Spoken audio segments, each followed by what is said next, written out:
بقلب على السوشيال ميديا لقيت لك كيا بيكانتو 2019 طالب فيها 770 ألف جنيه. يعني هل ده يعقل يا ريس؟ هل 770 ألف جنيه انت داخل على 800 ألف جنيه؟ انت عارف في كام عربية جديدة زيرو، مش 2019 بقالها 6 سنين، جديدة زيرو في الفئة السعرية دي؟ هسيبهم لك اهو. انت عارف دول عاملين ازاي؟ عارف فيهم ايه؟ عارف الاوبشنز اللي فيهم ايه؟ عارف الدنيا فيها ايه؟ ايه ده؟ ايه؟ واستخدام طبيب طبعا. يعني طبعا ده الدكتور العظيم اللي ركب العربيه. انا دكتور يا فندم، دكتور على نفسك بره يا كلب. مش كده يا ريس، مش كده خالص، مش كده خالص.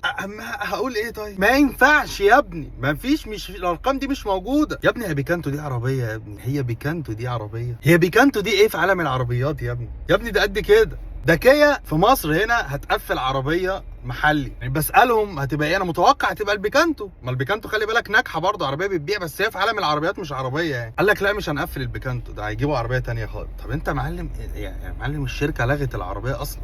هي دي يا ابني النهارده مش في عالم العربيات مش عربيه. 770 الف جنيه ايه يا حبيبي؟ مش عايز اقول يا ايه عشان يلا.